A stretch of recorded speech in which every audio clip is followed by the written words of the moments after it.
Hello दोस्तों, कैसे हैं आप सब। आज हम लोग पढ़ेंगे क्लास 10 का केमिस्ट्री लेसन नंबर 1। और इसमें हम लोग 2 पार्ट पढ़ चुके थे। आज ये तीसरा पार्ट होगा और ये इस चैप्टर का अंतिम पार्ट होगा, मतलब लास्ट क्लास होगा। हम शुरुआत से बता रहे, एक भी चीज़ छोड़े नहीं है। और अगर आप इसको देख लेते हैं ना, तो आपका सारा कॉन्सेप्ट क्लियर हो जाएगा। साथ ही साथ ऑब्जेक्टिव का भी तैयारी हो जाएगा। हम इसमें ऑब्जेक्टिव भी बहुत सारा बताए हैं। तो यही यहाँ पे लिखे हैं, रासायनिक अभिक्रियाएं एवं समीकरण क्लास 10 का केमिस्ट्री का। ये थर्ड पार्ट है और ये अंतिम पार्ट भी है, लास्ट क्लास भी है इस चैप्टर का। इसके बाद हम लोग नेक्स्ट चैप्टर पे आ जाएंगे, ठीक है। तो चलिए शुरुआत करते हैं। आप लोग शुरू से लेकर के अंत तक देखिए, सब बात आपको समझ में आ जाएगी, सारा कॉन्सेप्ट आपका क्लियर हो जाएगा। तो चलिए शुरुआत करते हैं। आज हम लोग शुरुआत करेंगे प्रकाशीय वियोजन से। इससे पहले हम आपको पढ़ा चुके थे, जैसे दिखा देते हैं। कुछ क्वेश्चन था, ये क्वेश्चन बता चुके थे हम आपको, ये भी बता चुके थे। और ये उष्मीय वियोजन हम बता चुके थे पिछले वीडियो के लास्ट में, ठीक है। तो आज इसके आगे हम लोग शुरुआत करेंगे, ठीक है। ये क्वेश्चन बता चुके थे, तो इसके आगे आज हम लोग पढ़ेंगे प्रकाशीय वियोजन। क्योंकि वियोजन अभिक्रिया हम लोग पढ़ रहे थे, तो उसमें आपको हम बताए थे कि वियोजन अभिक्रिया 3 प्रकार का होता है। पहला उष्मीय वियोजन, दूसरा प्रकाशीय वियोजन और तीसरा विद्युत अपघटन, ठीक है। तो आज बारी होगा प्रकाशीय वियोजन और इसके आगे। तो शुरुआत करें। देखिए, वियोजन मतलब आपको हम बताए थे, वियोजन का मतलब होता है टूटना। क्या मतलब होता है इसका भाई? टूटना होता है। इसमें होता क्या है भाई कि एक पदार्थ क्या होगा, एक अभिकारक टूटेगा। एक अभिकारक होगा, वो क्या हो जाएगा? टूटेगा। 2 में टूटेगा, या तो 2 से अधिक, 3 में भी, 4 में भी टूट सकता है, ठीक है। मतलब क्या, वियोजन अभिक्रिया में एक अभिकारक टूटता है और 2 या 2 से अधिक उत्पाद बनाता है। लेकिन यहाँ पे आगे में लिखा हुआ है प्रकाशीय। इसका मतलब हुआ कि वियोजन तो होगा लेकिन प्रकाश के कारण होगा, तब ऐसे अभिक्रिया को हम लोग प्रकाशीय वियोजन अभिक्रिया कहते हैं। मतलब प्रकाश के कारण होने वाले अभिक्रिया को प्रकाशीय वियोजन कहा जाता है। प्रकाश के कारण होने वाले वियोजन अभिक्रिया को प्रकाशीय वियोजन अभिक्रिया कहा जाता है। परिभाषा यहाँ पे लिख दिए हैं हम।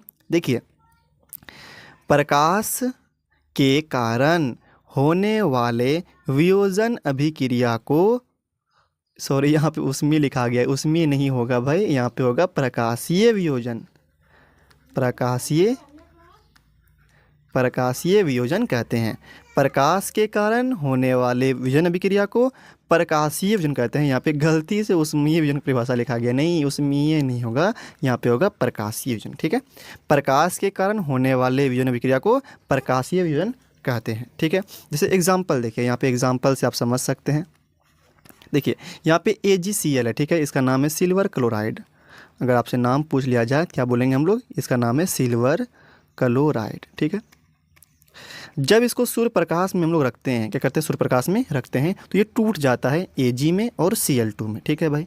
मतलब ये टूट गया, एक अभिकारक था, टूट गया, 2 उत्पाद में टूट गया। यहाँ पे एक उत्पाद Ag बना और एक उत्पाद Cl2 बना, ठीक है। लेकिन किसके कारण टूटा? प्रकाश के कारण टूटा ये, तो इसलिए कहलाएगा ये प्रकाशीय वियोजन। क्या कहलाएगा ये? प्रकाशीय वियोजन। जैसे यहाँ पे AgBr है भाई, AgBr सूर्य प्रकाश में रखते हैं, क्या होता है? टूट जाता है ये Ag में और Br में। तो यहाँ पे वियोजन तो हुआ, लेकिन किसके कारण हुआ? ये प्रकाश के कारण हुआ, तो इसीलिए कहते हैं इसको हम लोग, ये प्रकाशीय वियोजन होगा। कैसा होगा? प्रकाशीय वियोजन। तो परिभाषा में यहाँ पे सुधार कर लेते हैं, प्रकाशीय लिखा देते हैं यहाँ पे, ठीक है, प्रकाशीय।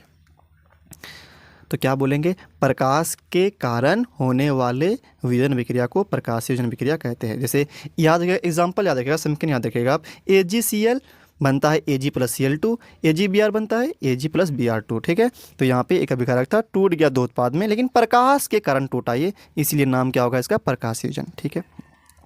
चलिए आगे बढ़ जाते हैं। ये AgCl याद रखिएगा, इसी AgCl से भी एक क्वेश्चन है, आपको हम दिखाते हैं, ठीक है। AgCl से, क्योंकि AgCl में कौन सा वियोजन हो रहा है? प्रकाशीय वियोजन। AgCl में कौन सा वियोजन हो रहा है? प्रकाशीय वियोजन हो रहा है, तो ये भी याद रखिएगा आप, ठीक है।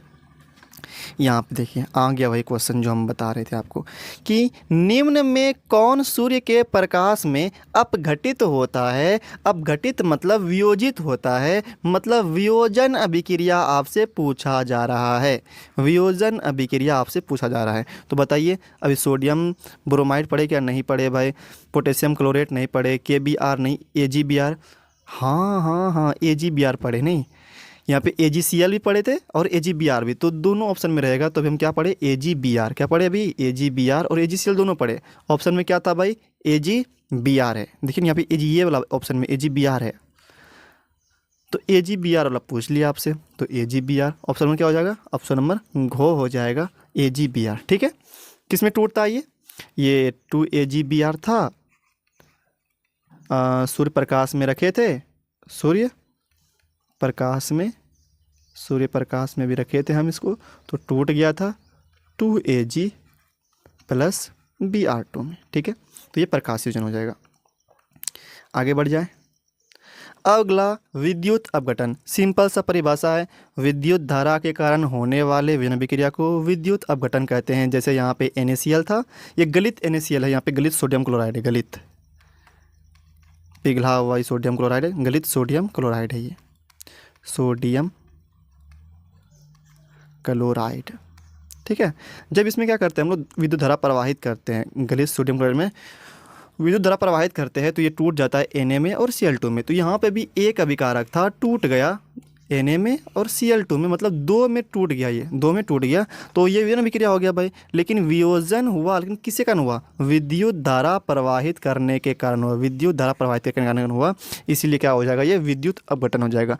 वियोजन का एक और नाम है विद्युत अपघटन। ठीक है, यहाँ पे लिख दिया परिभाषा भी, विद्युत धारा प्रवाहित करने पर होने वाले वियोजन अभिक्रिया को विद्युत अपघटन अभिक्रिया कहते हैं। ठीक है, समझ गए, मतलब क्या, ऊष्मा के कारण वियोजन होगा तो ऊष्मा वियोजन कहलाएगा, प्रकाश के कारण वियोजन अभिक्रिया होगा तो प्रकाश वियोजन कहलाएगा, विद्युत धारा प्रवाहित करने पर अगर वियोजन अभिक्रिया हो रहा है तो वो विद्युत अपघटन कहलाएगा। ठीक है, आगे बढ़ जाए, बताइए, ऑब्जेक्टिव क्वेश्चन फिर आ गया, निम्नलिखित में से कौन एक अपघटन अभिक्रिया का उदाहरण नहीं है पूछा है आपसे। देखिए, अपघटन अभिक्रिया का उदाहरण नहीं है। देखिए, अपघटन का मतलब क्या होता है, वियोजन, अपघटन मतलब क्या होता है, वियोजन, तो वियोजन अभिक्रिया का उदाहरण नहीं है। तो पहला चेक करते हैं भाई, पहला चेक करते हैं, पहला चेक करिए, तो पहला ऑप्शन क्या कहता है, CaCO3 प्लस, नहीं यहाँ पे तीर होगा, यहाँ पे तीर होगा। ठीक है, CaCO3 टूट रहा है CaO और CO2 में टूट रहा है, तो ये तो ऑप्शन सही होगा, यहाँ पे तीर लगेगा। ठीक है, यहाँ पे तीर छूट गया है, तो ये तो सही है भाई। अगला KClO3 पोटेशियम क्लोराइड टूट रहा है KCl में, और ये भी मतलब क्या, एक अभिकारक था, ये टूट रहा है दो उत्पाद में टूट रहा है, ये भी सही हो जाएगा, ये तो वियोजन अभिक्रिया है भाई। लेकिन यहाँ पे पूछा क्या है, उदाहरण नहीं है, नहीं वाला पूछा है, नहीं वाला, ये तो है, तो ये तो आंसर होगा नहीं आपका, तो नहीं कौन वाला होगा, देखिए यहाँ पे H2 प्लस Cl2 क्या बन रहा है, HCl बन रहा है, मतलब यहाँ पे दो अभिकारक मिला और एक ही उत्पाद बन रहा है, मतलब ये संयोजन अभिक्रिया है। ये क्या है, ये संयोजन अभिक्रिया है। अगर ये संयोजन अभिक्रिया हुआ तो ये वियोजन अभिक्रिया नहीं होगा भाई। और कौन पूछा वियोजन अभिक्रिया नहीं है, तो ऑप्शन नंबर आपका C ही सही आंसर हो जाएगा। ठीक है, यहाँ पे तीर होगा, यहाँ पे तीर होगा। ठीक है, ठीक है, चलिए आगे बढ़ जाते हैं आगे। अब ऊष्मा शोष्य अभिक्रिया, देखिए, वैसा रासायनिक अभिक्रिया जिसमें ऊष्मा का अवशोषण होता है ना, उसे हम लोग ऊष्मा शोष्य अभिक्रिया कहते हैं। जैसे यहाँ पे देखिएगा तो ये CaCO3 कैल्शियम कार्बोनेट है, इसको गर्म किए, मतलब क्या, ये CaCO3 क्या किया, ये ऊष्मा को ग्रहण किया, तब ये टूटा CaO और CO2 में, मतलब कैल्शियम ऑक्साइड में और कार्बन डाइऑक्साइड में। मतलब कैल्शियम कार्बोनेट ऊष्मा को ग्रहण करके, ताप को ग्रहण करके गर्म किए, तो ये ऊष्मा जो निकला, इस ऊष्मा को ग्रहण किया कौन, कैल्शियम कार्बोनेट, ये ऊष्मा ग्रहण किया, ऊष्मा को अवशोषण किया, ये तभी ये टूटा कैल्शियम ऑक्साइड में और कार्बन डाइऑक्साइड में। मतलब ऊष्मा ग्रहण करके ये टूट रहा है, तो इस अभिक्रिया में ऊष्मा का अवशोषण हो रहा है, तो ऐसे अभिक्रिया को हम लोग ऊष्मा शोषी अभिक्रिया कहते हैं। इंग्लिश में इसको इंडोथर्मिक रिएक्शन बोला जाता है। ठीक है, तो वैसा रासायनिक अभिक्रिया जिसमें ऊष्मा का अवशोषण होता है उसे ऊष्मा शोषी अभिक्रिया कहते हैं। ठीक है, परिभाषा पढ़ लीजिए आप, वही परिभाषा लिखे होंगे जो भी बोले, वैसा रासायनिक अभिक्रिया जिसमें ऊष्मा का अवशोषण होता है उसे ऊष्मा शोषी अभिक्रिया कहते हैं। देखिए लिखे हैं परिभाषा वही वाला। आगे बढ़ जाते हैं। अब विद्युत रासायनिक श्रेणी, अब यहाँ पे हम क्या करेंगे, आपको जो भी अभिक्रिया है आगे जो पढ़ेंगे ना, वो इस तभी आपसे बन पाएगा या तभी आपको समझ में आ पाएगा जब आप विद्युत रासायनिक श्रेणी को आप याद करते हैं। मतलब कुछ तत्व है उसको आपको याद करना होगा। जैसे सबसे पहले अधिक अभिक्रियाशील तत्व जो आएगा वो आएगा लिथियम, फिर पोटेशियम, फिर बेरियम, फिर स्ट्रॉन्शियम, फिर कैल्शियम, फिर सोडियम, फिर मैग्नीशियम, रुकिए सोडियम, रुक जाइए, ये मिस्टेक हो गया यहाँ पे, कैल्शियम के बाद सोडियम पहले, ठीक है, कैल्शियम के बाद सोडियम, सोडियम फिर मैग्नीशियम, फिर ये एल्यूमिनियम, फिर जिंक, फिर लोहा, फिर निकेल, फिर यहाँ पे आएगा टीन, फिर सीसा, फिर हाइड्रोजन, फिर कॉपर, फिर पारा, फिर चांदी, फिर सोना, फिर प्लेटिनम। तो आपको इसी ऑर्डर में क्या करना होगा, आपको याद करना होगा। ये ऊपर में जो लिखे हैं, अरे क्या हो गया ये लाइन को, हाँ ठीक है, मतलब क्या ऊपर से जो लिखे हैं नीचे की ओर जो बढ़ रहा है, तो ऊपर में जो लिखे हैं ये अधिक अभिक्रियाशील धातु है, और ये नीचे जो आ रहा है ये क्या हो रहा है, घटते जा रहा है भाई, ठीक है। तो इसको ही आपको याद करना होगा, हम अच्छे से आपको लिख के दिखाते हैं।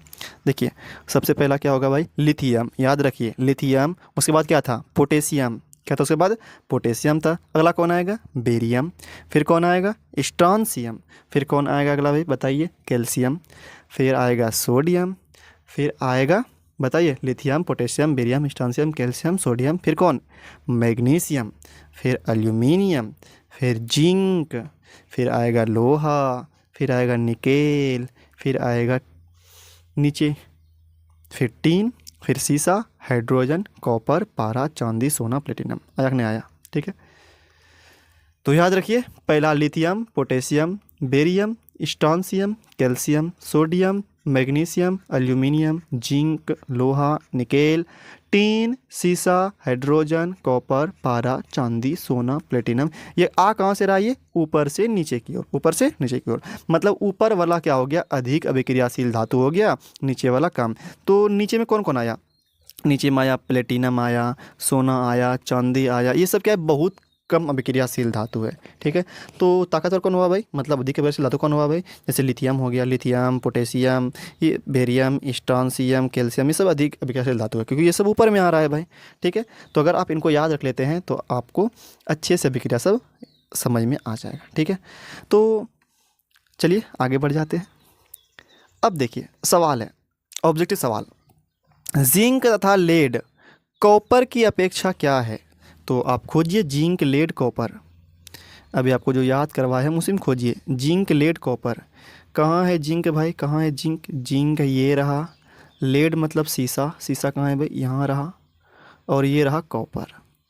तो कॉपर से क्या है, ये कॉपर से सीसा भी ऊपर है, और सीसा से ऊपर ये जिंक आ गया भाई, मतलब क्या कॉपर से दोनों ऊपर हो गया, जिंक उसके बाद सीसा उसके बाद कॉपर है, मतलब कॉपर से ऊपर में ही है। तो कॉपर से क्या है, ये अधिक अभिक्रियाशील हुआ कि नहीं हुआ, बोलेंगे हाँ हुआ भाई। तो बोलेंगे कॉपर नीचे है, मतलब कॉपर की अपेक्षा ये अधिक अभिक्रियाशील धातु है, जिंक और लेड जो है ये ऊपर में ही आ गया, कॉपर नीचे में, मतलब कॉपर से वो क्या है, वो ज़्यादा अभिक्रियाशील धातु है, मतलब अधिक अभिक्रियाशील धातु है।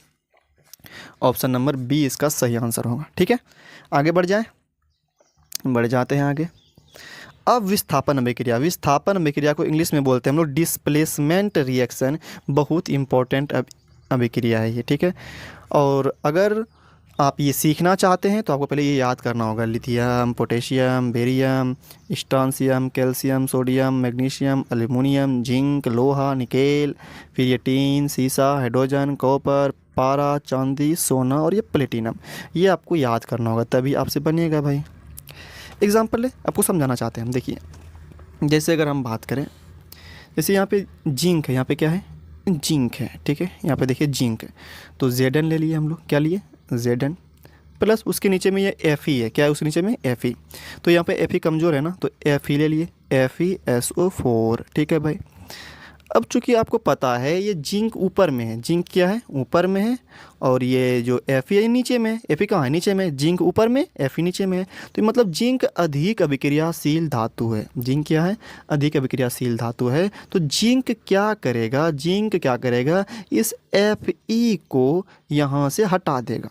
क्यों हटा देगा भाई, क्योंकि जिंक ऊपर में है, यहाँ पे जिंक ऊपर में है, Fe यहाँ पे नीचे में है, मतलब Fe कमज़ोर हुआ, Fe कम अभिक्रियाशील तत्व हुआ। तो ये जिंक अधिक अभिक्रियाशील तत्व होने के वजह से ये Fe को, मतलब कम अभिक्रियाशील तत्व Fe को यहाँ से हटा देगा, और हटा करके ये जिंक Fe को हटाएगा, और हटा करके जिंक बैठ जाएगा किसके पास, SO4 के पास।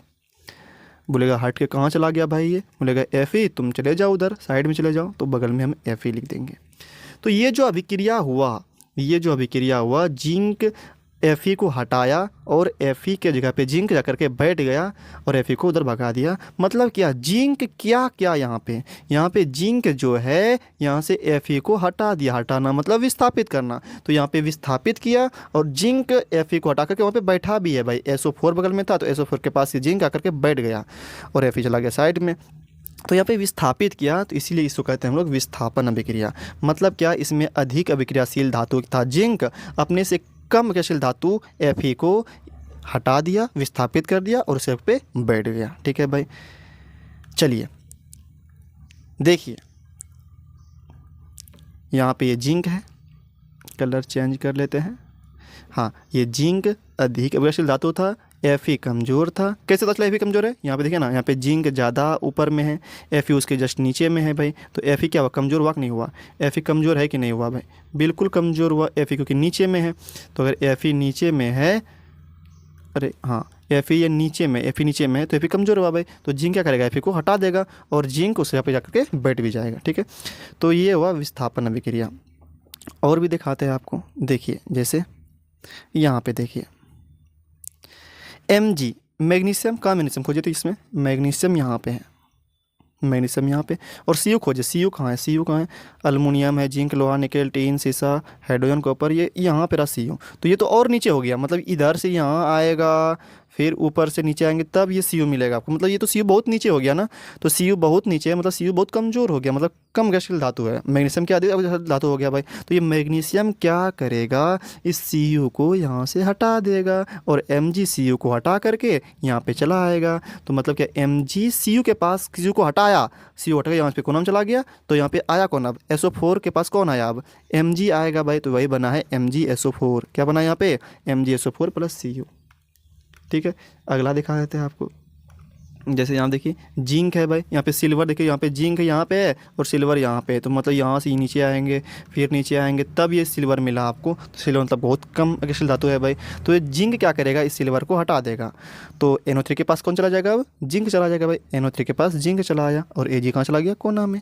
तो परिभाषा क्या बोलेंगे इसमें, तो आप यहाँ पर क्या देख रहे हैं, इसमें देख रहे हैं कि अधिक अभिक्रियाशील तत्व अपने से कम अक्रियाशील तत्व को विस्थापित कर देता है और उसके स्थान पर बैठ जाता है, मतलब उसका स्थान ग्रहण कर लेता है। ऐसे अभिक्रिया को हम लोग क्या कहते हैं, विस्थापन अभिक्रिया। और ये तभी आप बता सकते हैं जब आपको ये टेबल क्या हो, अच्छे तरीके से याद हो। ठीक है, तो परिभाषा हम बोल देते हैं, वैसा रासायनिक अभिक्रिया जिसमें अधिक अभिक्रियाशील तत्व अपने से कम अभिक्रियाशील तत्व को किसी यौगिक से विस्थापित करके उसका स्थान ग्रहण कर लेता है, उसे विस्थापन अभिक्रिया कहते हैं। ठीक है, यहाँ पे लिख देते हैं हम, पढ़ लीजिए इसको एक बार, वही लिखे होंगे। वैसा रासायनिक अभिक्रिया जिसमें एक अधिक अभिक्रियाशील तत्व अपने से कम अभिक्रियाशील तत्व को किसी यौगिक से विस्थापित करके उसका स्थान ग्रहण कर लेता है, तब ऐसे रासायनिक अभिक्रिया को विस्थापन अभिक्रिया कहते हैं। उसके बाद इस समीकरण लिख देना है आपको भाई। ठीक है, आगे बढ़ जाए। ऑब्जेक्टिव देखिए क्या कहता है। Objective, Fe2O3 + 2Al, Al2O3 + 2Fe दी गई अभिक्रिया किस प्रकार की है भाई। ठीक है, तो यहाँ पे अल्मुनियम क्या है, अधिक अभिक्रियाशील धातु है भाई। तो अल्मुनियम क्या किया है, लोहा को हटा दिया है भाई। लोहा को हटाया और स्थान ग्रहण कर दिया था ना, Al2O3 बना प्लस Fe चला गया कोना में।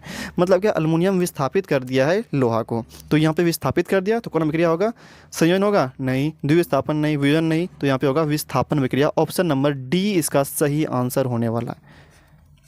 जो डी लगाएं, ऑप्शन नंबर डी लगाएं, उसका ये सही आंसर है, विस्थापन अभिक्रिया है। कैसा अभिक्रिया, ये विस्थापन अभिक्रिया है। आगे बढ़ जाए। अगला ऑब्जेक्टिव क्या कहता है, निम्नलिखित अभिक्रियाओं में से कौन सा विस्थापन अभिक्रिया है। तो पहला क्या कहता है, CaCO3 बन रहा है CaO + CO2, ये तो आपका वियोजन अभिक्रिया है भाई। कैसा अभिक्रिया, इसमें एक अभिकारक है, टूट करके दो या दो से अधिक उत्पाद बन रहा है भाई। अगला CaO + HCl क्या बना, Ca क्या किया, H को हटा दिया। ठीक है, और यहाँ पे नहीं, ये भी नहीं होगा, ये द्विविस्थापन का एग्जाम्पल है, हम आपको बताएंगे अगला में। ये द्विविस्थापन अभिक्रिया है। ठीक है, यहाँ पे अदला बदली हो रहा है तो ये द्विविस्थापन है, ये भी नहीं होगा। ये अभी आगे पढ़ाएंगे हम, ये द्विविस्थापन का एग्जाम्पल अभी पढ़ाए नहीं है अभी आपको हम, ठीक है। ये यहाँ पे समूह अदला बदली हुआ है तो ये द्विविस्थापन है, ठीक है। NaOH ऑप्शन नंबर डी को भी अगर देखिएगा ना तो ये भी द्विविस्थापन है, ये भी क्या है, ये द्विविस्थापन है। ऑप्शन नंबर सी को अगर आप ध्यान से देखिएगा तो यहाँ पे क्या होगा, यहाँ पे Fe जो है ये Cu को विस्थापित किया है। देखिए तो Fe क्या किया, Cu को विस्थापित किया, तब ना FeSO4 बना और Cu का कोलम चला गया भाई। तो ऑप्शन नंबर इसका सी सही आंसर होगा। क्या होगा, सी सही आंसर होगा। ऑप्शन नंबर जो सी लगाएं वो सही आंसर है, ठीक है। आगे बढ़ जाए तो पहला नंबर ये वियोजन अभिक्रिया है, और ये दूसरा और ये चौथा ये द्विविस्थापन अभिक्रिया है, और जो सी नंबर है ये विस्थापन अभिक्रिया है। आगे बढ़ जाते हैं, चलिए देखिए क्या कहता है सवाल। लौह चूर्ण पर तनु हाइड्रोक्लोरिक अम्ल डालने से क्या होता है। लौह चूर्ण मतलब क्या, Fe भाई। हाइड्रोक्लोरिक अम्ल मतलब क्या HCl हुआ भाई। तो ये क्या होगा, तो बनेगा FeCl2 मतलब आयरन क्लोराइड, और यहाँ से H2 गैस निकल जाएगा। संतुलित कर देते हैं इसको हम, यहाँ पे 2 लगा देते हैं तो यहाँ पे क्या बना, आयरन क्लोराइड बना, और यहाँ पे क्या बना, हाइड्रोजन गैस, ठीक है। यहाँ पे हुआ क्या, ये Fe क्या किया, यहाँ से हाइड्रोजन को हटा दिया, विस्थापित कर दिया यहाँ पे नहीं, क्योंकि Fe क्या है, अधिक अभिक्रियाशील धातु है भाई। तो Fe क्या करेगा, हाइड्रोजन को हटा देगा और Fe चलेगा Cl के स्थान पर, तो FeCl2 बनेगा और H2 बनेगा, मतलब आयरन क्लोराइड बना और हाइड्रोजन गैस। तो हाइड्रोजन गैस एवं आयरन क्लोराइड बनता है, बिल्कुल सही बनता है। ऑप्शन नंबर ए बिल्कुल आपका सही आंसर है, आगे पढ़ने का ज़रूरत है ही नहीं, ठीक है। पढ़ लेते हैं। अच्छा कहता है क्लोरीन गैस बनता है, क्लोरीन गैस बना कहाँ है, तो ये गलत हो जाएगा। कोई विक्रिया नहीं होता है, अरे भाई विक्रिया होता है। आयरन लवण और जल बनता है, लवण तो बना है भाई, जल थोड़ी ना बना है। H2 गैस मतलब हाइड्रोजन गैस बना है, जल नहीं बना है, तो ये भी गलत हो जाएगा। तो ऑप्शन नंबर आपका ए वाला सही आंसर है, ठीक है। अच्छा पूछा जाए बताइए कौन सा विक्रिया होगा, तो बोलेंगे ये विस्थापन विक्रिया है। कैसा विक्रिया, ये विस्थापन विक्रिया है। अगला ऑब्जेक्टिव, जस्ता मतलब जिंक, जस्ता मतलब क्या होता है, जिंक होता है, ठीक है। हाइड्रोक्लोरिक अम्ल मतलब क्या, HCl के साथ अभिक्रिया के से कौन सा गैस बनता है, तो जिंक क्या करेगा, हाइड्रोजन को हटाएगा यहाँ से और Cl2 बनाएगा, ZnCl2 बनाएगा, ठीक है भाई। और यहाँ से हाइड्रोजन गैस निकलेगा, मतलब H2 निकला, तो कौन सा गैस निकला, hydrogen gas. Option number C सही आंसर हो जाएगा, हाइड्रोजन गैस बनता है। कौन सा गैस बनता है, hydrogen gas. Option number C ये सही आंसर होगा।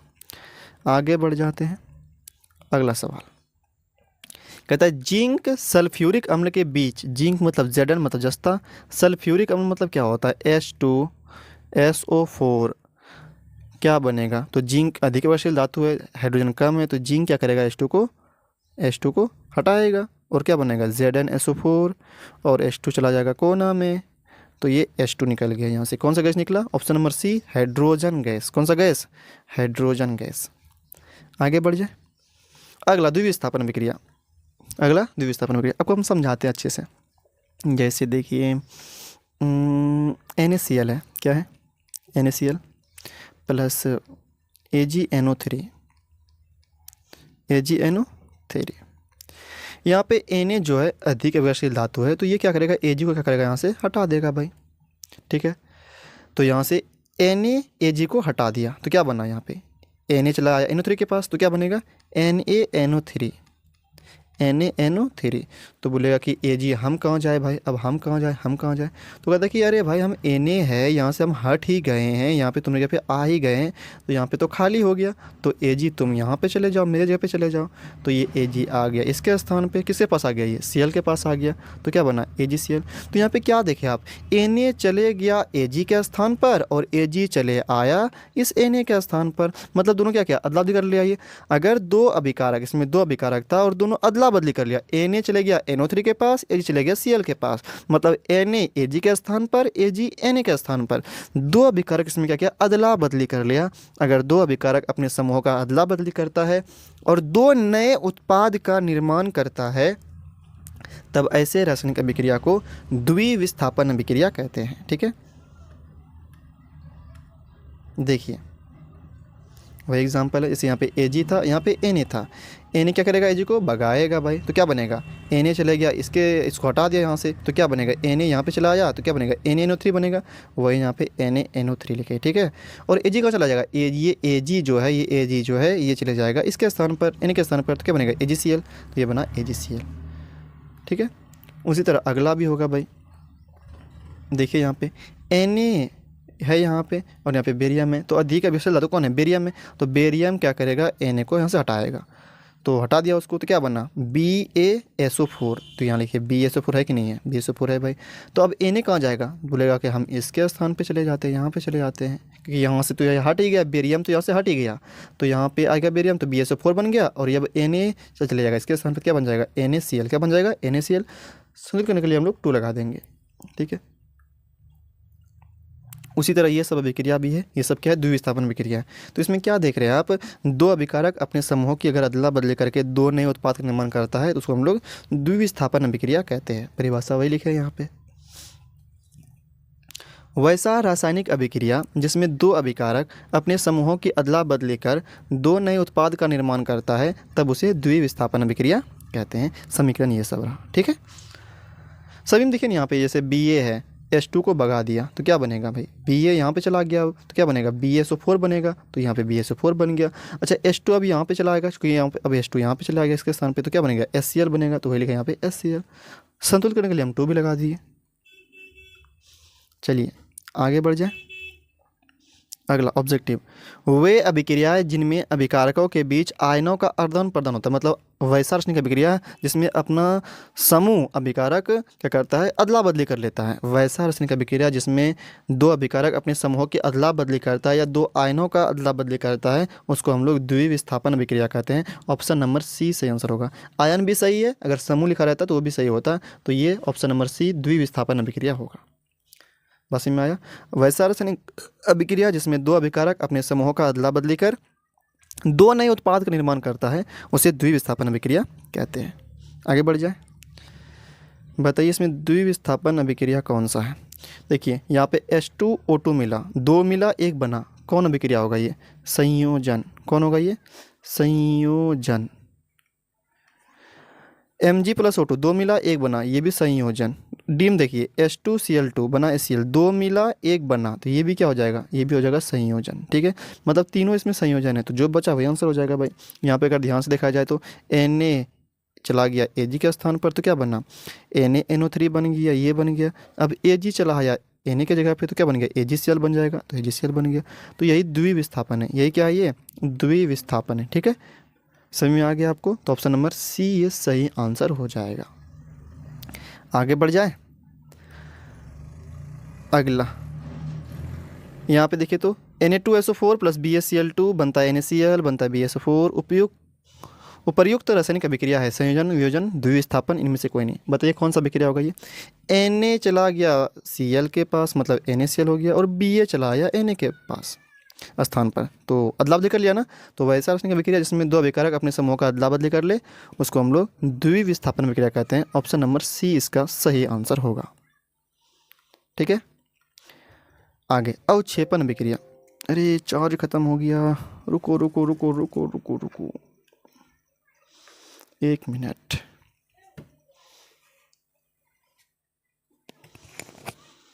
चार्ज में लगा देते हैं इसको।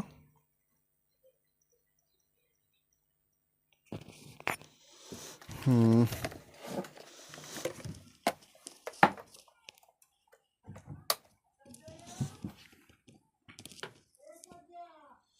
रहा है चार्ज अब?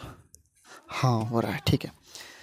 देखिए अवक्षेपण अभिक्रिया, तो अभी तो ये आप पढ़े ना AgNO3 और NaCl, AgCl बना और NO3 बना भाई, तो ये द्विविस्थापन अभिक्रिया था। और नीचे में ये दोनों अभिक्रिया जो है ये द्विविस्थापन अभिक्रिया है भाई। तो अब अवक्षेपण अभिक्रिया क्या होता है भाई? देखिए अभिक्रिया के दौरान क्या होता है, कुछ ऐसा पदार्थ भी बन जाता है जो जल में घुलता नहीं है, जो अविलय होता है। जो क्या होता है? अविलय। जैसे अभिक्रिया हुआ, ये द्विविस्थापन अभिक्रिया है भाई, सही है, द्विविस्थापन भी हम लोग पढ़े।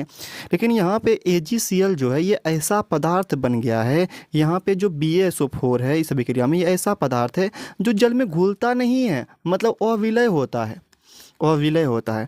और जो जल में घुले ना अविलय हो ना, उसी को हम लोग कहते हैं अवक्षेप। क्या कहते हैं उसको हम लोग? अवक्षेप। और जिस अभिक्रिया में ये अवक्षेप मिल जाए, मतलब ऐसा पदार्थ मिल जाए जो जल में ना घुलता हो, उसको हम लोग कहते हैं अवक्षेप। और इस अभिक्रिया को हम लोग कहते हैं अवक्षेपण अभिक्रिया। मतलब जिस अभिक्रिया में अवक्षेप प्राप्त हो जाए उसको हम लोग अवक्षेपण अभिक्रिया कहते हैं। जैसे AgNO3 और NaCl अभिक्रिया करता है तो बनता है AgCl और NNO3। इसमें AgCl श्वेत रंग का, किस रंग का, ये पूछा भी जाता है। AgCl का कलर कैसा होता है, बोलेंगे श्वेत। ये श्वेत रंग का ऐसा पदार्थ बन गया है जो जल में घुलता ही नहीं है, मतलब ये अवक्षेप है, तो अवक्षेप मिला इसमें, तो इस अभिक्रिया को हम लोग कहेंगे अवक्षेपन अभिक्रिया। और अवक्षेपन का पचने का तरीका क्या है, उसके बगल में ना नीचे की ओर तीर भी लगा हुआ दिखेगा। जैसे आप देखिए ना, नीचे की ओर तीर लगा हुआ दिख जाए जिसके बगल में, वो अवक्षेप होता है। क्या होता है, वो अवक्षेप होता है। और ये अवक्षेप जल में घुलता नहीं है, अवक्षेप जल में घुलता नहीं है। अच्छा पूछा, बताइए ये AgCl जो है इसका नाम क्या है, सिल्वर क्लोराइड। इसका रंग कैसा होता है, श्वेत रंग का होता है। ये सवाल भी पूछा गया किस रंग का होता है, सिल्वर क्लोराइड। AgCl का रंग कैसा होता है, श्वेत रंग का होता है। और ये AgCl यहाँ पे अवक्षेप है, ये जल में घुलता नहीं है। तो आपसे पूछा, बताइए जल में अविलय पदार्थ को क्या बोलेंगे, यहाँ पे हम लोग अवक्षेप। और जिस अभिक्रिया में अवक्षेप मिल जाए उसको हम लोग अवक्षेपन अभिक्रिया कहते हैं। तो वैसा रासायनिक अभिक्रिया जिसमें अवक्षेप प्राप्त होता है उसे अवक्षेपन अभिक्रिया कहते हैं। देखिए परिभाषा आ गया अवक्षेपन अभिक्रिया का। वैसा रासायनिक अभिक्रिया जिसमें अवक्षेप प्राप्त होता है उसे अवक्षेपन अभिक्रिया कहते हैं। एग्जाम्पल से आपको हम समझाते हैं, आप देखिए लिखे भी हैं। कहता है कि जब NaCl मतलब सोडियम क्लोराइड की अभिक्रिया AgNO3 सिल्वर नाइट्रेट के साथ होती है तो AgCl का श्वेत अवक्षेप बनता है। यहाँ पे देखिए ना, जब NaCl का अभिक्रिया किससे हुआ, AgNO3 के साथ हुआ, तो AgCl जो है वो श्वेत अवक्षेप बनता है। ठीक है भाई। अच्छा आपसे पूछा जाए, बताइए अच्छा ये दोनों जो अभिक्रिया भी आप पढ़े, ये दोनों द्विविस्थापन में कम आएगा कि नहीं आएगा, बोलेंगे ये दोनों अभिक्रिया बिल्कुल द्विविस्थापन अभिक्रिया भी है, लेकिन इसमें अवक्षेप बना तो ये अवक्षेपन अभिक्रिया भी कहलाएगा। बस समझ में आया, ठीक है आगे बढ़ जाए। अगला वही आ गया सिल्वर क्लोराइड AgCl। बताइए इसका रंग कैसा होता है, श्वेत पीला हरा काला। अभी आपको बताया श्वेत रंग का, किस रंग का होता है, श्वेत रंग का, सफ़ेद रंग का होता है, वाइट। ठीक है, तो ऑप्शन नंबर क्या हो जाएगा, इसका A सही हो जाएगा, श्वेत रंग का होता है। आगे बढ़ जाए। अगला क्या कहता है, अवक्षेपन अभिक्रिया से किस प्रकार का लवण प्राप्त होता है, विलय, विलय, अविलय, दोनों में से कोई नहीं। देखिए अविलय पदार्थ क्या होता है, अविलय पदार्थ, इसी को तुम लोग अवक्षेप बोलते हैं। तो ऑप्शन नंबर B ये आपका सही आंसर है। ठीक है, आगे देखिए Na2SO4 प्लस BaCl2 बनता है BaSO4 प्लस 2NaCl। इस अभिक्रिया में BaSO4 का श्वेत अवक्षेप बनता है, यहाँ पे लिख दिया अवक्षेप बनता है। तो यह अतः इस अभिक्रिया को कहते हैं, तो अवक्षेप बनाना क्या कहेंगे उसको हम लोग, अवक्षेपन अभिक्रिया कहेंगे भाई। तो ऑप्शन नंबर A में ही में ही लिखा हुआ है अवक्षेपन अभिक्रिया, तो यही क्या हो जाएगा, इसका सही आंसर हो जाएगा। अवक्षेप लिखा हुआ है, साफ साफ लिखा अवक्षेप बनता है। तो अगर अवक्षेप बनता हो तो उस अभिक्रिया को हम लोग क्या कहेंगे, बताइए क्या कहेंगे उस अभिक्रिया को, उसको कहेंगे हम लोग अवक्षेपन अभिक्रिया। ऑप्शन नंबर A इसका सही आंसर होगा। चलिए उदासीनीकरण अभिक्रिया बहुत इंपॉर्टेंट अभिक्रिया है, न्यूट्रलाइजेशन रिएक्शन। समझिए इसको होता क्या है। देखिए इसमें जो होगा ना वो होगा एक अभिकारक अम्ल होगा। क्या होगा, एक अभिकारक अम्ल होगा और एक अभिकारक क्षार होगा। ठीक है भाई, दोनों अभिक्रिया करेगा। अम्ल का गुण ना खट्टा होता है, अम्ल गुण कैसा होता है, खट्टा होता है। अगले स्टेप में आपको पढ़ाएंगे हम ये। अम्ल का गुण खट्टा होता है, क्षार का गुण तीखा होता है, या कड़वा बोल सकते हैं, तीखा कड़वा। ठीक है, लेकिन जब ये दोनों आपस में अभिक्रिया करता है ना, अम्ल और क्षार जब आपस में अभिक्रिया करता है तब ये दोनों क्या करता है, एक दूसरे के गुण को नष्ट कर देता है, उदासीन कर देता है, ख़त्म कर देता है और बनाता है लवण। और क्या बनाता है, लवण बनाता है। साथ ही साथ बनाता है जल, साथ ही साथ बनाता है जल बनाता है। मतलब क्या, इसी अभिक्रिया को हम लोग कहते हैं उदासीनीकरण अभिक्रिया। क्या बोले भाई, इसमें एक अभिकारक क्या होगा, इसमें एक अभिकारक अम्ल होगा। याद करो फिर से, एक अभिकारक अम्ल होगा और क्या होगा, एक अभिकारक क्षार होगा। दोनों आपस में अभिक्रिया करेगा एक दूसरे से, क्या बनाएगा, और भाई लवण बनाएगा।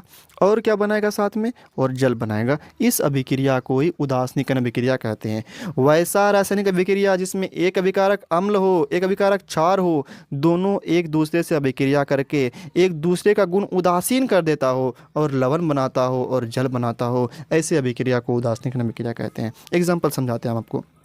अम्ल HCl ले लेते हैं, क्षार NaOH ले लेते हैं, जिसमें हाइड्रोक्साइड रहता है ना OH, ये हाइड्रोक्साइड है, जिसमें OH आ जाए, हाइड्रोक्साइड आ जाए, वो क्षार होता है। ठीक है, अब देखिए, तो ये Na क्या करेगा, Na करेगा H को बोलेगा कि हटो यहाँ से, क्योंकि Na अधिक अभिक्रियाशील धातु है भाई, H क्या है, हाइड्रोजन कमज़ोर है, तो H यहाँ से हट जाएगा, तो क्या बनेगा NaCl।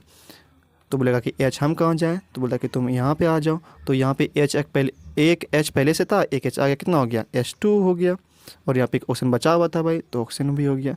तो यही लवण है, NaCl क्या है, ये लवण है, और H2O क्या है भाई, जल है। तो इस अभिक्रिया में क्या हुआ, एक अभिकारक अम्ल था, एक अभिकारक क्षार था, दोनों अभिक्रिया किया एक दूसरे गुण को उदासीन किया, और क्या बनाया, लवण बनाया, और क्या बनाया, जल बनाया। तो लवण जो बना है ना तो ये खट्टा है ना ही तीखा है, ठीक है, समझिए।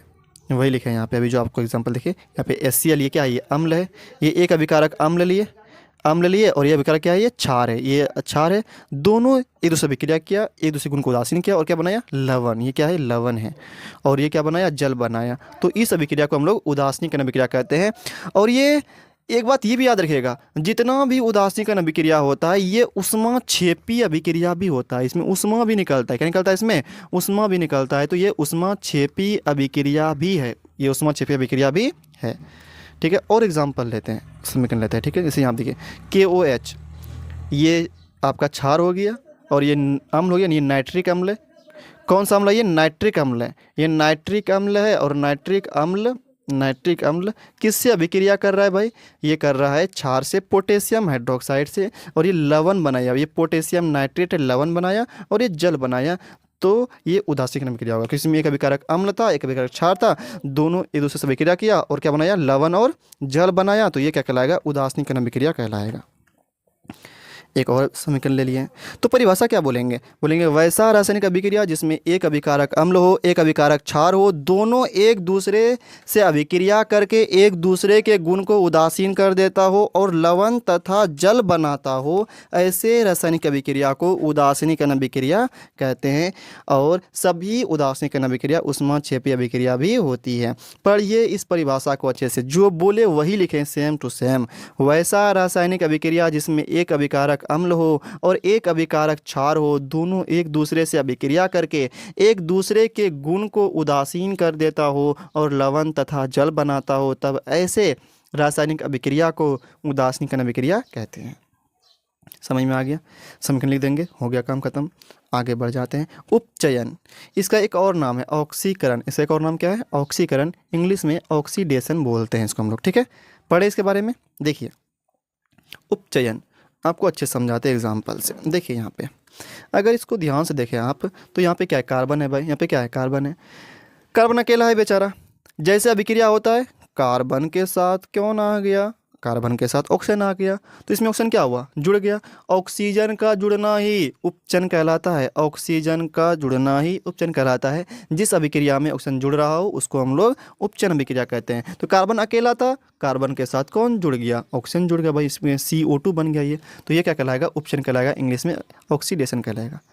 अगला देखिए, पहले ये हाइड्रोजन बिल्कुल अकेला था, जैसे अभिक्रिया हुआ हाइड्रोजन के बगल में ऑक्सीजन आ गया, तो यहाँ भी हाइड्रोजन के साथ ऑक्सीजन जुड़ गया भाई, तो हाइड्रोजन में ऑक्सीजन जुड़ गया, ऑक्सीजन का जुड़ना उपचयन कहलाता है। क्या कहलाता है, उपचयन कहलाता है। आगे देख लीजिए भाई, यहाँ भी देख सकते हैं आप, सल्फर था अकेला, जैसे अभिक्रिया हुआ सल्फर के साथ ऑक्सीजन आ गया, तो ये भी क्या कहलाएगा, उपचयन कहलाएगा। किसमें ऑक्सीजन क्या होगा, जुड़ गया, तो ऑक्सीजन का जुड़ना क्या कहलाता है, उपचयन कहलाता है। बस समझ में आया, ऑक्सीजन का जुड़ना उपचयन कहलाता है।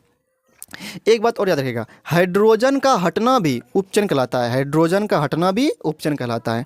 और उपचयन में ना इलेक्ट्रॉन का त्याग भी होता है, इलेक्ट्रॉन का त्याग भी होता है। तीन बात याद रखिएगा, उपचयन ऑक्सीजन का जुटना या हाइड्रोजन का हटना उपचयन कहलाता है। इसमें ऑक्सीजन जुड़ेगा उपचयन कहलाएगा, या तो हाइड्रोजन हट भी सकता है तो भी उपचयन कहलाएगा, अगर इलेक्ट्रॉन का त्याग भी हो रहा हो तो भी उपचयन कहलाता है, ठीक है। तो परिभाषा क्या बोलेंगे, ऑक्सीजन का जुटना या हाइड्रोजन का हटना उपचयन कहलाता है। देखिए परिभाषा यहाँ पे लिखे हैं, किसी पदार्थ में ऑक्सीजन का जुटना या हाइड्रोजन का हटना उपचयन कहलाता है। किसी पदार्थ में ऑक्सीजन का जुटना या हाइड्रोजन का हटना क्या कहलाता है, उपचयन कहलाता है। समझ गए। चलिए अगला क्वेश्चन बताइए क्या होगा, रासायनिक अभिक्रिया के दौरान किसी पदार्थ में ऑक्सीजन का योग हो रहा है, जुड़ रहा है, वृद्धि हो रहा है, मतलब जुड़ रहा है। अगर ऑक्सीजन जुड़ रहा है तो क्या कहते हैं उसको हम लोग उपचयन कहते हैं। क्या कहते हैं उसको हम लोग उपचयन। ऑप्शन नंबर बी सही आंसर होगा, उपचयन कहते हैं, ऑक्सीकरण कहते हैं, या मतलब ऑक्सीडेशन कहते हैं। अगला सवाल, कहता है श्वसन किस प्रकार की अभिक्रिया है। श्वसन, श्वसन में क्या होता है भाई, ऑक्सीजन जुड़ता है। ग्लूकोज था जो ग्लूकोज जो था वो ऑक्सीजन की उपस्थिति में ही टूटता है, वो ऑक्सीजन की उपस्थिति में ही टूटा था। मतलब क्या, ग्लूकोज ऑक्सीजन की उपस्थिति में टूटा था। तो ये कौन सा अभिक्रिया हुआ, ऑक्सीजन से जुड़ा ना, इसमें ऑक्सीजन जुड़ा। अरे श्वसन में क्या हुआ था भाई, बताए थे आपको हम कि उसमें ग्लूकोज क्या होता है, ऑक्सीजन की उपस्थिति में टूट करके कार्बन डाइऑक्साइड, जल और ऊर्जा मुक्त करता है भाई। कार्बन डाइऑक्साइड, जल और उष्मा के रूप में ऊर्जा मुक्त करता है। तो बताइए, तो इसमें क्या हुआ, ऑक्सीजन की उपस्थिति में हुआ ना, मतलब ऑक्सीजन जुड़ा ना, तो ये क्या कहलाएगा, ये उपचयन कहलाएगा। तो श्वसन एक उपचयन अभिक्रिया है। और श्वसन में उष्मा भी निकलता है, तो ये उष्माक्षेपी अभिक्रिया भी है, उष्माक्षेपी अभिक्रिया भी है, ठीक है। और ये उपचयन अभिक्रिया भी है। अगला बताइए एग्जाम्पल, नीचे दी गई अभिक्रिया में कौन सा कथन सही है। CuO2 बना Cu, तो Cu में ऑक्सीजन जुड़ रहा है भाई, तो Cu का क्या हो रहा है, उपचयन हो रहा है। तो कॉपर का उपचयन हो रहा है, मतलब कॉपर का उपचयन मतलब क्या, ऑक्सीजन भी इसका नाम है। तो ऑप्शन नंबर ए ही बिल्कुल सही हो जाएगा। उपचयन हो रहा है, क्या हो रहा है, उपचयन हो रहा है। कॉपर का ऑक्सीकरण हो रहा है, ऑक्सीकरण मतलब क्या, उपचयन हो रहा है। उपचयन का दूसरा नाम क्या है, ऑक्सीकरण है। अगला अपचयन, अपचयन का बिल्कुल उल्टा। अब उसमें क्या होता है, उसमें ऑक्सीजन जुटा था या हाइड्रोजन हटा था, इसमें उल्टा होगा। इसमें अब की बार ऑक्सीजन का हटना या हाइड्रोजन का जुटना, उल्टा। ऑक्सीजन अगर हटेगा तो ये क्या कहलाएगा, अपचयन कहलाएगा। ऑक्सीजन का हटना अपचयन कहलाता है, ऑक्सीजन का हटना या हाइड्रोजन का जुटना अपचयन कहलाता है। और इसमें इलेक्ट्रॉन ग्रहण होता है, इसमें इलेक्ट्रॉन क्या होता है, ग्रहण होता है। देखिए एग्जाम्पल समझिए, यहाँ पे देखिए आप, यहाँ पे CuO के पास पहले ऑक्सीजन था, कॉपर के पास ऑक्सीजन था, CuO था, मतलब Cu के बगल में ऑक्सीजन था। जैसे अभिक्रिया हुआ Cu अकेला बच गया, Cu क्या हुआ, अकेला बच गया, मतलब ऑक्सीजन क्या हुआ, हट गया ना। अब ध्यान से देखिए ना अभिक्रिया को, Cu के बगल में पहले कौन था, ऑक्सीजन था भाई, अभिक्रिया हुआ, Cu के बगल में कुछ है क्या, नहीं है भाई, मतलब क्या हुआ, वहाँ से ऑक्सीजन क्या हुआ, हट गया। तो अगर ऑक्सीजन हट गया तो इसको कहते हैं हम लोग अपचयन हो गया। क्या हो गया, अपचयन हो गया। अगला एग्जाम्पल देख लेते हैं। यहाँ आप देखिए, यहाँ पे ZnO है, यहाँ पे क्या है, ZnO है। बताइए Zn के पास क्या है, यहाँ पे Zn के बगल में कौन है, ऑक्सीजन है ना। जैसे अभिक्रिया हुआ बताइए, तो जैसे अभिक्रिया हुआ तो जिंक के बगल में कुछ है क्या, नहीं, मतलब ऑक्सीजन गायब हो गया। पहले जिंक के पास ऑक्सीजन था, जिंक के पास पहले ऑक्सीजन था, लेकिन जैसे अभिक्रिया होता है तो जिंक से क्या होता है, ऑक्सीजन हट जाता है। तो जिंक से ऑक्सीजन हट गया, इसका मतलब क्या, ऑक्सीजन का हटना क्या कहलाता है, अपचयन कहलाता है। तो वैसा रासायनिक अभिक्रिया जिसमें ऑक्सीजन हटता है या हाइड्रोजन जुड़ता है उसे हम लोग अपचयन कहते हैं। और ये एक बात याद रखिएगा ये भी कि अपचयन में इलेक्ट्रॉन का ग्रहण होता है, ठीक है। कि तो किसी पदार्थ में ऑक्सीजन का हटना, किसी पदार्थ से ऑक्सीजन का हटना अपचयन कहलाता है। आगे बढ़े, रेडॉक्स अभिक्रिया। अब देखिए रेडॉक्स से ये कैसे नाम पड़ा, अच्छा आपको बताते हैं। अच्छा इसको क्या कहते थे भाई, अपचयन, अवकरण। हाँ, अपचयन का एक और नाम क्या है, अवकरण है। इंग्लिश में क्या कहते हैं इसको, हम लोग रिडक्शन कहते हैं। क्या कहते हैं इंग्लिश में इसको, रिडक्शन कहते हैं, ठीक है। एक बात याद रखिए, रिडॉक्स में याद रखिए, आपको हम समझाते हैं अच्छे से। उपचयन, उपचयन जो था, उपचयन को इंग्लिश में बोला जाता है ऑक्सीडेशन। क्या बोला जाता है, ऑक्सीडेशन बोला जाता है, ठीक है। अपचयन को इंग्लिश में बोला जाता है, अपचयन को इंग्लिश में बोला जाता है रिडक्शन, ठीक है भाई। तो अपचयन का रेड, यहाँ देखिए रेड, हम आपको दिखाते हैं अच्छे से, हाइलाइटर। यहाँ देखिए रेड, इसका रेड लीजिए, इसका लीजिए ऑक्स, इसका ऑक्स लीजिए, ऑक्स, इसका लीजिए रेड। तो इसी को मिलाइए, रेड जोड़ ऑक्स, रेड जोड़ ऑक्स क्या हो जाएगा बताइए, तो रेड जोड़ ऑक्स, बताइए। रेड लिए, अरे पेन, हाँ, रेड जोड़ ऑक्स, रेड जोड़, रेड प्लस ऑक्स क्या हो जाएगा भाई बताओ तो, रेडॉक्स। क्या हो जाएगा, रेडॉक्स हो जाएगा। मतलब क्या, रेड मतलब रिडक्शन, मतलब क्या, अपचयन, रेड मतलब रिडक्शन मतलब अपचयन, ऑक्स मतलब क्या, ऑक्स मतलब वह, ऑक्सीडेशन मतलब क्या, उपचयन हो गया। तो वैसा रासायनिक अभिक्रिया जिसमें उपचयन भी होता हो और अपचयन भी होता हो, नाम में लिखा हुआ है रेड मतलब रिडक्शन मतलब अपचयन, ऑक्स ऑक्स मतलब क्या, ऑक्सीडेशन मतलब उपचयन। तो वैसा रासायनिक अभिक्रिया जिसमें उपचयन और अपचयन दोनों साथ साथ होता हो उसे रेडॉक्स अभिक्रिया कहते हैं। इसी बात को यहाँ पे हम लिखे भी है परिभाषा में, वैसा रासायनिक अभिक्रिया, वैसा रासायनिक अभिक्रिया जिसमें उपचयन और अपचयन दोनों साथ साथ होता हो उसे रेडॉक्स अभिक्रिया कहते हैं। ठीक है, आपको एग्जांपल से हम समझाते हैं कैसे हो रहा है भाई। यहाँ पे देखिए CuO plus H2 Cu plus H2O, देखिए अच्छे समझिएगा, हम थोड़ा अच्छा से इसको सजा के लिखे हैं। देखिए यहाँ पे पहले इसको देखिए, यहाँ पे आप पहले H2 था भाई, पहले क्या था, H2 था, H2 अकेला था, लेकिन जैसा अभिक्रिया हुआ H2 के पास कौन आ गया, ऑक्सीजन आ गया। तो बताओ H2 से ऑक्सीजन क्या हुआ, जुड़ा कि नहीं जुड़ा। तो इसमें देखिए तो ऑक्सीजन जुड़ रहा है, तो ऑक्सीजन जुड़ना क्या कहलाता है, उपचयन कहलाता है। तो ये क्या हो गया भाई, उपचयन हो गया भाई, कोई दिक्कत इसमें, उपचयन हो गया ये। अब अगला देखिए, अब यहाँ से यहाँ देखिए, यहाँ पे क्या हो रहा है, यहाँ पे पहले Cu के पास क्या था, ऑक्सीजन था भाई, ऑक्सीजन था, लेकिन अब यहाँ पे क्या Cu के पास ऑक्सीजन है क्या, नहीं है भाई, मतलब ऑक्सीजन हट गया। तो बताइए ऑक्सीजन का हटना क्या कहलाता है, अपचयन कहलाता है। तो बताइए इस अभिक्रिया में क्या देखें आप, इस अभिक्रिया में उपचयन भी हो रहा है और यहाँ पे अपचयन भी हो रहा है, दोनों हो रहा है। तो इस अभिक्रिया को हम लोग बोलेंगे ये रेडॉक्स अभिक्रिया। किसी अभिक्रिया ये रेडॉक्स अभिक्रिया है। समझ में आया, ऊपर में उपचयन हो गया, नीचे अपचयन हो गया, तो ये रेडॉक्स अभिक्रिया हो गया।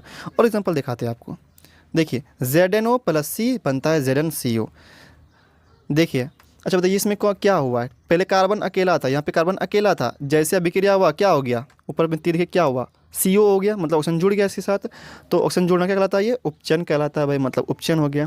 अब अगला देखिए, अब इसमें देखिए तो क्या हुआ, इसमें यहाँ पे जिंक ऑक्साइड था, मतलब ZnO था, क्या था यहाँ पे, ZnO था, मतलब जिंक के साथ यहाँ पे ऑक्सीजन था, अभिक्रिया हुआ, ऑक्सीजन है क्या यहाँ पे बगल में, कुछ नहीं है, मतलब ऑक्सीजन हट गया। तो बताइए ऑक्सीजन का हटना क्या कहलाता है, कहलाता है अपचयन। क्या कहलाता है यहाँ पे, अपचयन कहलाता है भाई। तो इसमें दोनों हुआ ना, इसमें उपचयन भी हो गया और इसमें क्या हुआ, अपचयन भी हो गया, तो दोनों साथ साथ में हुआ, इसीलिए इसका नाम क्या कहलाएगा, रेडॉक्स अभिक्रिया। ये क्या कहलाएगा, ये रेडॉक्स अभिक्रिया। तो वैसा रासायनिक अभिक्रिया जिसमें उपचयन और अपचयन दोनों साथ साथ होता हो उसको हम लोग रेडॉक्स अभिक्रिया कहते हैं। बताइए इसमें रेडॉक्स अभिक्रिया कौन होगा, तो अभी आप जस्ट पढ़े हैं, कौन रेडॉक्स अभिक्रिया होगा जिसमें क्या होता हो, उपचयन भी होता हो और अपचयन भी होता हो। कहता है कैल्शियम कार्बोनेट, ये तो वियोजन अभिक्रिया है भाई। कैसा अभिक्रिया है ये, वियोजन अभिक्रिया है, वियोजन अभिक्रिया है। ये आपका संयोजन अभिक्रिया हो गया, कैसा अभिक्रिया होगा ये, संयोजन अभिक्रिया हो गया। और ये हो गया आपका द्विविस्थापन अभिक्रिया, द्विविस्थापन अभिक्रिया। और ये भी हो गया आपका वियोजन अभिक्रिया। तो पूछा क्या है भाई, पूछा है रेडॉक्स अभिक्रिया। और यहाँ पे ऑप्शन देखिए क्या क्या दिया है, वाह रे वाह, देखो देखो देखो, इसमें तो सब ऑप्शन ही अलग अलग है। तो ये क्वेश्चन बाउंस हो गया, छोड़िए इसको। हाँ ये क्वेश्चन है, वो क्वेश्चन ऑप्शन इसमें है कहाँ, ऑप्शन इसमें है ही नहीं, विजन वाला वो रेडॉक्स वाला भाई, खाली सवाल पूछ देगा, क्वेश्चन ही गलत है, हमसे टाइपिंग मिस्टेक हुआ है, वो जल्दीबाजी में वो हो गया, कोई बात नहीं। अगला देखिए CuO, थोड़ा ओ बड़ा होगा यहाँ पे, प्लस H2 बनता है Cu प्लस H2O। तो बताइए कौन सा अभिक्रिया है ये, अभी आपको जस्ट हम पढ़ाए थे। देखिए तो CuO प्लस H2 वाला, ये बताए ना, ये वाला यही वाला पूछा है था आपसे, CuO plus H2, Cu plus H2, इसमें क्या हो रहा है, उपचयन दोनों हो रहा है ना। तो ये कौन अभिक्रिया होगा, ये रेडॉक्स अभिक्रिया होगा। तो अब यहाँ से भी पूछा गया आपसे, बताइए CuO प्लस H2 बनता है Cu प्लस H2O, ये कौन सा अभिक्रिया है, ये है रेडॉक्स अभिक्रिया, क्योंकि इसमें उपचयन और अपचयन दोनों हो रहा है। यहाँ पे अगर देखा जाए यहाँ पे, तो ये वाला क्या हो जाएगा, ऑक्सीजन जुड़ रहा है, तो ये क्या कहलाएगा, ये उपचयन कहलाएगा, उपचयन। और यहाँ पे ऑक्सीजन हट रहा है, ये ओह रुको रुको रुको रुको रुको रुको रुको रुको, हाँ यहाँ Cu से ऑक्सीजन हट रहा है, तो ये क्या कहलाएगा, ये अपचयन हो जाएगा, अपचयन हो जाएगा। तो इसमें दोनों हुआ ना, तो ये क्या कहलाएगा, ये रेडॉक्स अभिक्रिया कहलाएगा। आगे बढ़ जाए, अब अंतर तो परिभाषा से भाई, उपचयन में क्या पढ़े परिभाषा क्या पढ़े हम लोग, इसमें ऑक्सीजन जुड़ता है, इसमें हाइड्रोजन हटता है भाई। तो वही लिखा है यहाँ पे, उपचयन में ऑक्सीजन जुड़ता है, अपचयन में ऑक्सीजन हटता है। उपचयन में हाइड्रोजन हटता है, अपचयन में हाइड्रोजन जुड़ता है, और हम बताए थे उपचयन में इलेक्ट्रॉन का त्याग होता है जबकि अपचयन में इलेक्ट्रॉन का ग्रहण होता है। तो ये अंतर परिभाषा से ये आप अंतर बोल सकते हैं, ठीक है। अब ऑक्सीकारक, ये याद रखिएगा। अब यहाँ पे अच्छे समझिए, CuO जो है इसका यहाँ पे क्या हुआ है भाई, CuO जो है यहाँ पे ऑक्सीजन था, ऑक्सीजन हट गया, CO में ऑक्सीजन है क्या, यहाँ पे क्या नहीं है, मतलब ऑक्सीजन हटना क्या कहता है, ये अपचयन हो गया भाई। मतलब खुद का तो अपचयन हो गया, लेकिन जैसे ऑक्सीजन हटा ना तो ये ऑक्सीजन गया किसके पास, हाइड्रोजन के पास गया, नहीं गया, मतलब ये यहाँ इसका क्या हो गया, यहाँ पे ऑप्शन आ गया भाई, मतलब इसका कौन सा हो गया, उपचयन हो गया। क्या हुआ ये, उपचयन।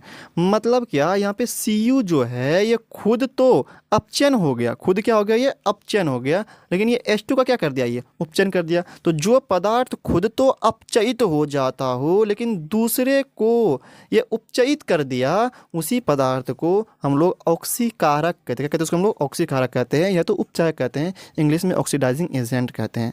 मतलब समझिए ना अच्छे से, परिभाषा में लिख दिए हैं, वैसा पदार्थ जो खुद तो अपचयित हो जाता हो लेकिन दूसरे पदार्थ को उपचयित कर देता हो, उसे ऑक्सीकारक या उपचायक कहते हैं। अगर यहाँ पे ध्यान समझिएगा तो यहाँ पे देखिए Cu जो है ये ऑक्सीजन हट गया तो क्या कहलाएगा, ये अपचयन हो गया भाई। मतलब खुद तो ये क्या हो गया, अपचयित हो गया, क्या होगा, खुद तो अपचयित हो गया, लेकिन ये हाइड्रोजन के पास ऑक्सीजन आ गया इसकी वजह से। अगर ये छोड़ता ही नहीं ऑक्सीजन, यहाँ से हटता है, क्या हाइड्रोजन के पास ऑक्सीजन आता क्या, नहीं, मतलब यहाँ से ऑक्सीजन हटा तो अपचयन हुआ इसका, लेकिन ये इसकी वजह से H2 के पास ऑक्सीजन चला गया, मतलब ये दूसरे का क्या कर दिया, ये उपचयन कर दिया भाई।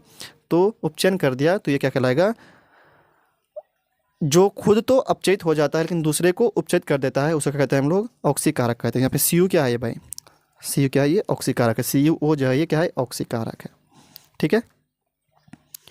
बढ़ जाए तो CO क्या हो गया, ये ऑक्सीकारक हो गया। अगला अवकारक, अवकारक में उल्टा, यहाँ देखिए तो हाइड्रोजन के पास क्या हो गया, ऑक्सीजन आ गया, मतलब खुद का क्या हो गया, उपचयन हो गया, खुद का क्या हो गया, उपचयन हुआ। तो ये किसी से ऑक्सीजन लिया होगा ना, तो किससे लिया, ये लिया Cu से भाई, तो इसका क्या हो गया, अपचयन हो गया। तो यहाँ पे आप देखिए ये खुद तो हाइड्रोजन जो है ये खुद तो, ये हाइड्रोजन जो है ये खुद तो उपचयन हो गया, लेकिन ये दूसरे का क्या कर दिया, अपचयन कर दिया। हाइड्रोजन खुद उपचयन हो गया लेकिन दूसरे क्या कर दिया, ये अपचयन कर दिया। तो जो खुद तो उपचयित हो जाता हो लेकिन दूसरे को अपचयित कर देता हो तो उसको कहते हैं हम लोग अवकारक। क्या कहते हैं उसको हम लोग, अवकारक कहते हैं। वैसा पदार्थ जो खुद तो उपचयित हो जाता हो लेकिन दूसरे पदार्थ को अपचयित कर देता हो, उससे हम लोग अपचायक या अवकारक कहते हैं। जैसे यहाँ पे हाइड्रोजन, ये क्या है, खुद तो उपचयित हो गया भाई, खुद तो उपचयन हो गया इसका, लेकिन ये दूसरे को क्या कर दिया, ये अपचयन कर दिया, मतलब CO को क्या कर दिया, अपचयन कर दिया। क्योंकि यहाँ पे हाइड्रोजन जो ऑक्सीजन लिया है, जुड़ा जो है, किससे आया था, ये Cu से ये तो आया था ये, तो इसका अपचयन हो गया भाई। तो जो पदार्थ खुद तो उपचयित हो जाता है लेकिन दूसरे को अपचयित कर देता हो, उसको हम लोग क्या कहते हैं, क्या कहते हैं उसको हम लोग, उसको कहते हैं हम लोग अवकारक। क्या कहते हैं उसको हम लोग, अवकारक कहते हैं, ठीक है। आगे बढ़ जाए। अब देखिए संक्षारण, लोहे में जंग लगना ही क्या कहलाता है, संक्षारण कहलाता है। लोहे में जंग लगना ही संक्षारण कहलाता है, ठीक है। जब धातु, वायु, आर्द्रता, नमी, अम्ल इत्यादि के संपर्क में आती है तब वो संक्षारित हो जाती है, इसे कहते हैं हम लोग संक्षारण कहते हैं। जैसे अच्छा देखिए, देखे होंगे आपकी जो लोहा होता है ना, उसमें लाल भूरा रंग का, लोहा में लाल भूरा रंग का परत चढ़ जाता है, लाल भूरा रंग का परत चढ़ जाता है। चांदी में काला रंग का, चांदी की अगर बात करें,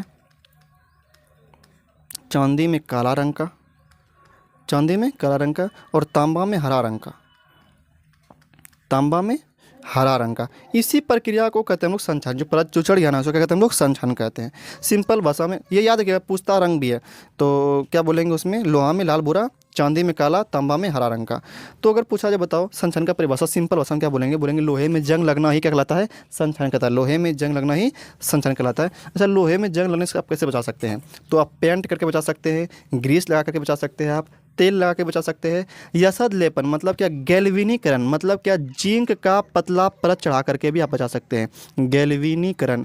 और ये ना सबसे लाभदायक सिद्ध होता है यसद लेपन, गैल्वेनीकरण। अगर जिंक का अगर आप पतला परत चढ़ा देते हैं धातु के ऊपर ना, तो उसका एज ना बहुत दिन तक हो जाता है, मतलब वो 10-15 साल तक उसमें जंग नहीं लगेगा, अगर आप यसद लेपन द्वारा करते हैं, गैल्वेनीकरण द्वारा करते हैं। तो इस सबसे उपयुक्त विधि जो है गैल्वेनीकरण है, क्योंकि इससे बहुत ज़्यादा दिन तक जंग लगने से बच जाएगा, ठीक है। संक्षारण हो गया ये। अगला क्या कहता है, लोहे पर जंग लगने की क्रिया क्या कहते हैं हम लोग, लोहे पर जंग लगने की क्रिया को संक्षारण कहते हैं। ऑप्शन नंबर ए सही आंसर होगा ये। अगला सवाल, अगला सवाल क्या कहता है, लोहे को जिंक से लेपित करने की क्रिया को क्या कहते हैं। लोहे को अगर हम जिंक से लेपित कर देंगे, जिंक का पतला परत चढ़ा देंगे, तो वो कहलाता है गैल्वेनीकरण कहलाता है, या तो यशद लेपन, यशद लेपन भी कहते हैं, यशद लेपन एक ही नाम है इसका, गैल्वेनीकरण। ठीक है, अरे रे क्या हो गया, ये तो हो गया ना, अगले पे आ जाए। हाँ, अभी बताया था आपको, चांदी के संक्षारण के फलस्वरूप उस पर किस रंग का परत बनती है, तो काला रंग का। किस रंग का, काला रंग का। और हरा जो बनता है वो तांबा में, तांबा में हरा रंग का, लेकिन चांदी में काला रंग का। ठीक है, आगे बढ़ जाते हैं। अगला ऑब्जेक्टिव है, नम वायु की उपस्थिति में लोहे की बनी नई वस्तुओं पर कुछ समय पश्चात जंग लग जाता है जिससे काफ़ी क्षति होती है, इस क्रिया को कहते हैं, तो संक्षरण कहते हैं भाई। नम वायु की उपस्थिति में लोहे की बनी नई वस्तुओं पर कुछ समय पश्चात जंग लग जाता है, जंग लगने की प्रक्रिया को कहते हैं हम लोग संक्षारण कहते हैं। ऑप्शन नंबर बी इसका सही आंसर होगा। अगला विकृतनीयता, समझिए क्या होता है। जब आप कोई भी खाना वाला पदार्थ, पावरोटी हो, अचार हो, अगर ऐसे ही खुले वातावरण में छोड़ दीजिएगा ना, तो वो उसमें सफ़ेद कलर का फफूंद आ जाता है, सफ़ेद कलर पपड़ी बैठ जाता है, उसको क्या कहते हैं हम लोग, विघ्नता कहते हैं।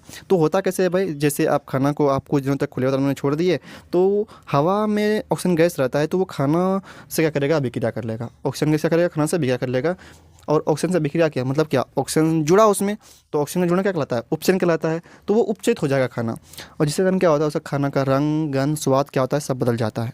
इसी को हम लोग कहते हैं विकृतनीयता। तो यहाँ पे लिखे भी है, जब तेलीय या वसायुक्त खाद्य पदार्थ को कुछ दिनों तक खुले वातावरण में छोड़ दिया जाता है, तब यह ऑक्सीजन से अभिक्रिया करके उपचयित हो जाता है, जिसके कारण खाद्य पदार्थ का रंग, गंध एवं स्वाद बदल जाता है। इसे ही विकृतनीयता कहते हैं। अच्छा, आप कैसे बता सकते हैं भाई, आप फ्रीज में रख करके बचा सकते हैं। अगर आप खाना को फ्रीज में रख दीजिएगा तो बच जाएगा, ठीक है, ठंडा के रूप में, वहाँ पे ऑक्सीजन से अभिक्रिया नहीं हो पाता है। अगर अचार को अगर आप तेल में डुबा के रख दीजिएगा तो भी क्या हो जाएगा, वो आपका बच जाएगा। देखिएगा कि जो मदरसा सब में जो चमड़ा होता है ना, उसमें नमक लगा दिया जाता है, तो उससे भी क्या होता है, बच जाता है चमड़ा सब, मतलब वो भी ख़राब नहीं होता है। प्रति ऑक्सीजन का प्रयोग करके, जैसे देखिएगा चिप्स की थैली में नाइट्रोजन गैस का प्रयोग किया जाता है ताकि वो ऑक्सीजन से अभिक्रिया ना कर सके। तो देखिएगा चिप्स का थैली में ना क्या होता है, अगर जैसे अगर आप हल्का सा फाड़ के छोड़ दें तो उसमें अगर हवा भर जाएगा, उसमें ऑक्सीजन चला गया तो वो ख़राब हो जाएगा, उसमें सफ़ेद कलर का परत बैठ जाएगा। लेकिन अगर नहीं फाड़ें आप तो उसमें नाइट्रोजन गैस भरा रहता है, तो वो बहुत दिन तक चला जाएगा और वो ख़राब आपका नहीं होगा। मतलब क्या, चिप्स की थैली में नाइट्रोजन गैस भर के उसको हम बचाते हैं प्रतिऑक्सीकार का प्रयोग करके। तो ये N2 प्रतिऑक्सीकार का काम करता है, ऑक्सीजन से प्रक्रिया करने नहीं देता है। देखिए अगला सवाल पूछ लिया, चिप्स की थैली में चिप्स को उपचयन से बचाने के लिए, ये बचाने होगा के लिए कौन सी गैस भरी होती है, ठीक है, नाइट्रोजन गैस। कौन सा गैस है, नाइट्रोजन गैस।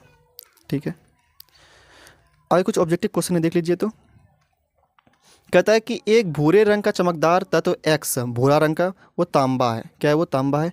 वायु की उपस्थिति में गर्म करने पर, O2 की उपस्थिति में गर्म करते हैं तो काले रंग का हो जाता है, तो CuO बनाता है। तो एक्स का नाम बताइए, तांबा।